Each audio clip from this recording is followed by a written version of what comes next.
La humanización de nuestra especie es resultado de las circunstancias en que ha vivido, también de procesos históricos y, sin duda, de la educación.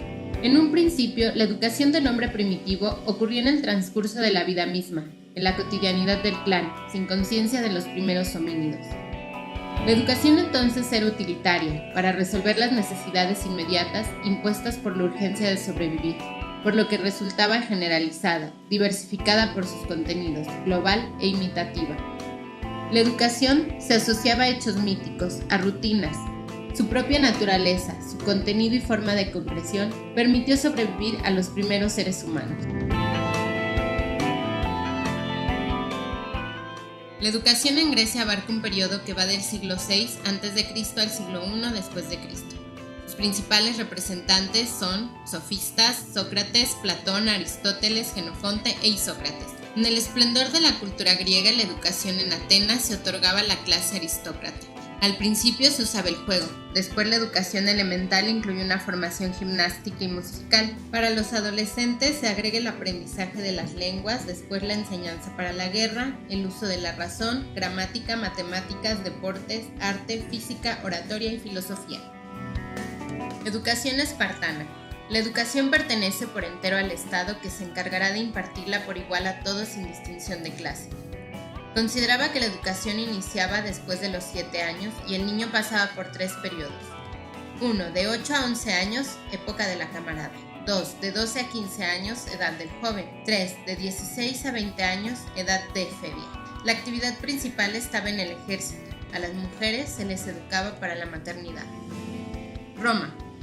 En la época republicana, entre el año 590 y el 260 a.C., el romano se educaba en la familia, organizada y estratificada, a lo que se da importancia capital. Al ampliar su dominio por las conquistas, entra en Roma la influencia griega. Nacen las escuelas donde el literator enseñaba a leer, escribir y contar. Inmediatamente aparece el Grammaticus, que tiene a su disposición la literatura griega y la incipiente literatura latina. A los 16 años, el joven viste la toga viril y se preocupa de la política y de las armas. Más tarde aparece el retor, que enseñaba retórica, pero el Senado protege la moralidad y no permite la retórica griega. Los dos autores más representativos son Séneca y Quintiliano.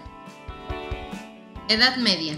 La Edad Media abarcó un periodo de aproximadamente 10 siglos, desde la caída del Imperio Romano de Occidente, 476, hasta toma de Constantinopla por los turcos en 1453. La Alta Edad Media abarcó desde el 476 hasta el siglo IX y la Baja Edad Media desde el siglo IX hasta el XV. Abarcó la gestación de las monarquías nacionales, el Renacimiento y los grandes descubrimientos geográficos.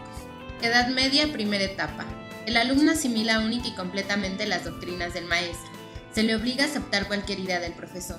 El método más adecuado ante estas circunstancias es la lectura. El profesor lee unos fragmentos y después se dedica a dar luz sobre los puntos oscuros, pero sin añadir nada en el contenido, ni en la lectura ni en la crítica racional. Es una enseñanza dogmática. Educación media, segunda etapa. En la educación monástica y clerical, el contenido dominante de la enseñanza es el trivium, gramática, retórica y didáctica, y el quadrivium, aritmética, geométrica, astronomía y música. De esta forma cubren una formación humanística y literaria, a la vez que una cultura científica. El sistema didáctico sigue siendo la enseñanza dogmática y la motivación se da con base en los castigos corporales. Edad Media, tercera etapa, escolástica. Personajes destacados: Alberto el Grande, Santo Tomás de Aquino, San Buenaventura, Rogerio Bacon, Raimundo Lulio, Juan Duns Scoto y Guillermo de Ockham. En la escolástica, los planteamientos refieren a Dios como origen de la verdad y el conocimiento. Emplea las ideas de Aristóteles y su lenguaje filosófico. Método: la lógica. Contenidos: estudio del trivium y quadrivium. Universidades. La máxima institución educativa de la Edad Media es la universidad. La educación universitaria abarcaba las artes liberales, medicina, derecho, filosofía y teología. Las universidades poseían 3 características. Constituían una corporación de maestros y estudiantes a la usanza de los gremios artesanales. La universalidad en diversas dimensiones: procedencia de estudiantes, saber, lengua latina, métodos didácticos, títulos. Y su autonomía académica, jurídica y administrativa. Las autoridades civiles le otorgaban seguridad y privilegios. Renacimiento, siglos XV y XVI. Constituye una vuelta a la cultura griega y romana. Sus planteamientos incluyen formación global del individuo, hombre como centro del universo, interés por la literatura y el arte clásico, interés por la educación, cuerpo y alma inseparables. Desarrollaron la gimnástica educativa de carácter preventivo, dignidad y libertad del individuo. Las dos asociaciones más conocidas son la Academia Platónica, fundada y dirigida por Platón, y el Círculo de Humanistas de la Curia y la Academia Antiquaria. Contrarreforma. En 1517 Martín Lutero publica sus tesis religiosas. En reacción a esto, en 1534 Ignacio de Loyola funda la Compañía de Jesús. La educación jesuita planteó culto a las letras, educación con libertad, formación de las clases dirigentes, selección estricta de textos, restricción del cuestionamiento y del interés por la investigación. Juan Amos Comenio, siglo XVII. Personaje relevante del siglo XVII. Entre sus aportaciones destacadas están proyectos de paz como antecedentes de la UNESCO, que todos tienen aptitud innata al conocimiento, surge la escuela popular, transforma la pedagogía en ciencia de la educación, precursor de los jardines de niños y la necesidad de ilustrar los textos.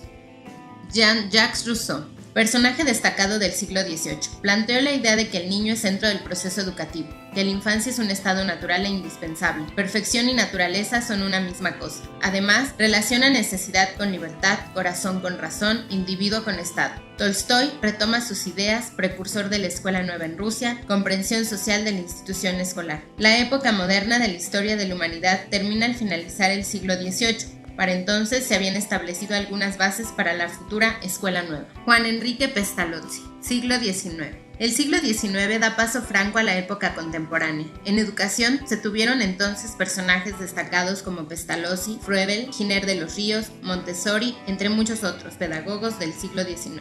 Destacaban el valor de la experiencia directa.